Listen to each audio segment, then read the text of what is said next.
नमस्कार. आजच्या या खास विश्लेषणामध्ये सर्वांचं खूप खूप स्वागत आहे. उन्हाळा सुरू झाला की लहान मुलांच्या खाण्यापिण्याच्या सवयी अचानक बदलतात आणि साहजिकच घरातल्या मोठ्या माणसांची काळजी वाढते. विशेषतः जेव्हा मुलं 1 ते 3 वर्षांच्या वयोगटात असतात तेव्हा त्यांना नेमकं काय द्यावं आणि कसं द्यावं हा मोठा प्रश्न असतो. पण अजिबात काळजी करू नका. आज आपण याच विषयाच्या खोलात जाणार आहोत आणि उन्हाळ्यातल्या या आव्हानांना अगदी तणावमुक्त पद्धतीने कसं हाताळायचं याचं संपूर्ण गाईड आपण आज समजून घेणार आहोत. चला तर मग लगेच सुरुवात करूया. समोर दिसणारे हे वाक्य वाचून एकदम आपल्याच घरातलं वाटलं ना? अनेक पालकांना या निराशेचा सामना करावा लागतो. मुलं जेवायला बसली की फक्त 2 घास खातात आणि मग दिवसभर केवळ पाणी किंवा दुधाचाच हट्ट करतात. पण इथे एक अतिशय महत्त्वाची गोष्ट आपण सगळ्यांनी समजून घेतली पाहिजे. उन्हाळा सुरू झाल्यावर मुलांची भूक कमी होणं ही एक अत्यंत नैसर्गिक आणि अगदी सामान्य प्रक्रिया आहे. यात घाबरून जाण्यासारखं काहीच नाही. ही गोष्ट स्वीकारणं हीच आपल्या आजच्या या प्रवासाची पहिली पायरी आहे. तर आज आपण नक्की काय काय पाहणार आहोत त्याची ही एक छोटीशी रूपरेषा. सुरुवातीला आपण समजून घेऊया की उन्हाळ्यात मुलांची भूक नेमकी कमी का होते. त्यानंतर सकाळचा नाश्ता, दुपारचं जेवण आणि मधल्या वेळेतले स्नॅक्स कसे असावेत याचं पूर्ण दिवसाचं नियोजन आपण पाहू. आणि अगदी शेवटी मुलांना भरवताना नकळतपणे कोणत्या चुका होतात आणि त्या कशा टाळाव्यात यावरही आपण बोलणार आहोत. चला तर मग सुरुवात करूया आपल्या पहिल्या आणि सर्वात बेसिक प्रश्नाने.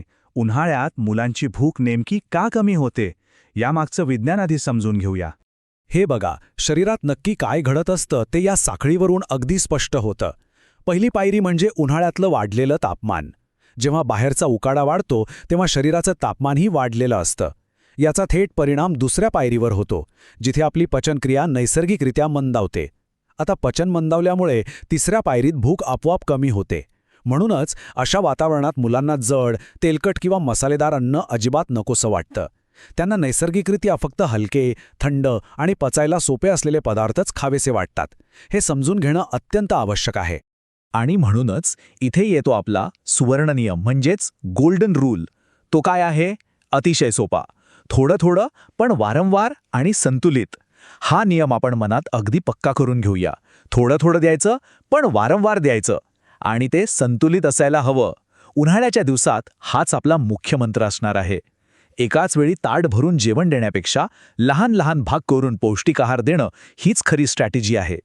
आता वळूया आपल्या दुसऱ्या भागाकडे. सकाळचा पौष्टिक नाश्ता. दिवसाची सुरुवात एकदम फ्रेश आणि ताकद देणारी कशी असावी?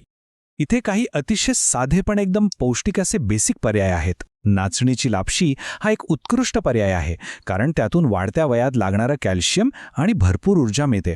रवा इडली किंवा भाज्या घातलेली इडली पचायला अतिशय हलकी आणि मऊ असते. जर प्रोटीन्सची गरज पूर्ण करायची असेल तर मूग डाळीचं धिरडं देता येतं.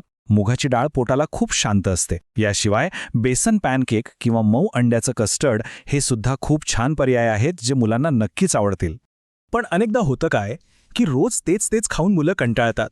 म्हणूनच आपण हे काही एक्स्ट्रा स्मार्ट पर्याय वापरू शकतो. पोहे बनवताना त्यात गाजर आणि मटार घातलं की त्याची पौष्टिकता आपोआप वाढते. उपमा, ओट्सची खीर किंवा ओट्सचे पोहे हे देखील उत्तम आहेत. जर कधी खूप घाई असेल तर मॅश केलेलं केळं आणि दूध हा एक झटपट आणि एनर्जीने भरलेला पर्याय आहे. केळं मऊ केल्यामुळे ते गिळायला अगदी सोपं जातं. तसंच कमी साखरेचा शिरा किंवा मऊ बटर पराठा देता येईल. पराठ्यात थोडं बटर किंवा तूप घातल्याने तो मऊ राहतो आणि मुलं तो आवडीने खातात. इथे एक छोटीशी पण एकदम कमाल काम करणारी प्रोटिप सांगतो. कधीकधी अन्नाची चव हीच असली तरी फक्त सादरीकरण बदललं की खूप मोठा फरक पडतो. अन्नाचा आकार बदलून पहा. उदाहरणार्थ, मोठ्या इडल्याऐवजी छोट्या छोट्या मिनी इडल्या बनवा. लहान मुलांना त्या खूप आकर्षक वाटतात. जेवणासाठी छान रंगीबेरंगी प्लेट्सचा वापर करा. आणि सर्वात महत्त्वाचं म्हणजे मुलांना स्वतःच्या हाताने खाऊ द्या. मुलं जेव्हा स्वतःच्या हाताने अन्नाशी खेळत जेवतात तेव्हा त्यांचा हट्ट बऱ्याच अंशी कमी होतो. आता तिसरा भाग, दुपारचा संतुलित आहार. लंच टाईममध्ये मुख्य पोषण कसं द्यायचं ते पाहूया. लहान मुलांना भात साधारणपणे खूप आवडतो आणि उन्हाळ्यासाठी इतर भाताचे अनेक छान प्रकार करता येतात. टोमॅटो भात, फ्लावर भात किंवा भाज्या घालून केलेला ग्रीन पुलाव अतिशय चविष्ट लागतो. दक्षिण भारतीय पद्धतीचा बिशीबेळे भात सुद्धा उत्तम पोषण देतो. पण या यादीतला सुपरस्टार कोण असेल तर तो म्हणजे दही भात. उन्हाळ्यात दही भात हा एकदम मस्ट हॅव पदार्थ आहे. तो शरीराला थंडावा देतो आणि पचनक्रिया एकदम सुरळीत ठेवतो. भाताव्यतिरिक्त दुपारच्या जेवणासाठी इतरही काही भारी पर्याय आहेत. पारंपरिक वरण भात आणि त्यावर साजूक तूप क्या बात है, हा एक परिपूर्ण आहार आहे. भाज्यांची खिचडी ही नेहमीच मऊ आणि पौष्टिक असते. आता जर मुलांना राजमा किंवा छोले द्यायचे असतील तर ते थेट देण्याऐवजी चांगले मॅश करून द्यावेत. यामुळे मुलांना प्रोटीन्स तर मिळतातच, पण त्यांच्या छोट्याशा पोटावर जास्त ताणही येत नाही.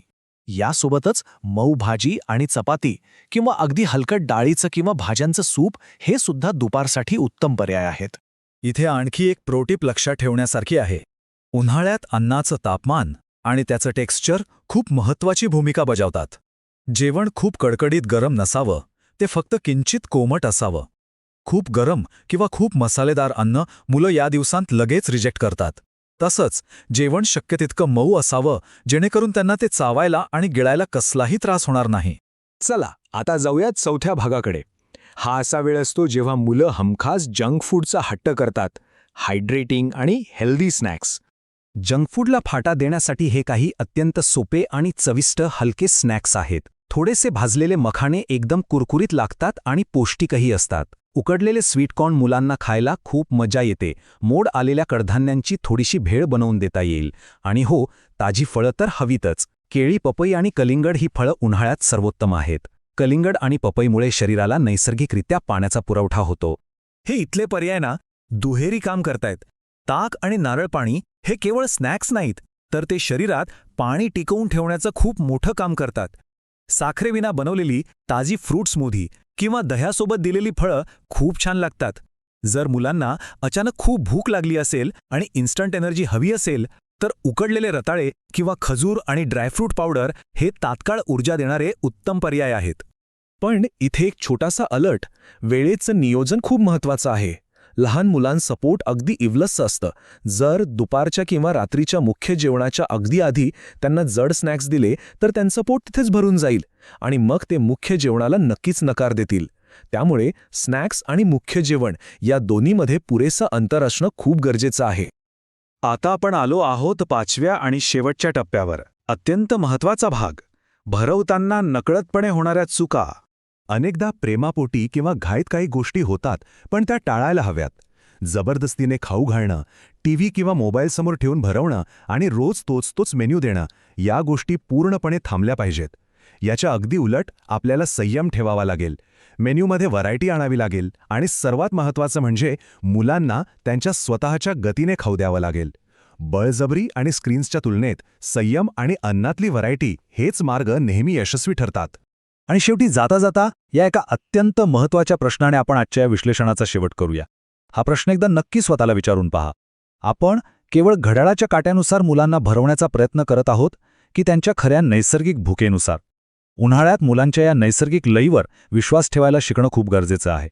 काटेकोर वेळापत्रकापेक्षा जर संतुलित आहार आणि योग्य निवडीला प्राधान्य दिलं तर उन्हाळा आणि मुलांचं जेवण हा कधीच चिंतेचा विषय ठरणार नाही. आजच्या या विश्लेषणातली माहिती नक्कीच फायद्याची ठरेल अशी आशा आहे. धन्यवाद. तुम्हाला अजून कोणत्या विषयावर व्हिडिओ हवा असल्यास कमेंट करून नक्की सांगा. आणि अशाच व्हिडिओसाठी लाईक, शेअर आणि सबस्क्राईब करा. भेटूया पुढच्या व्हिडिओत.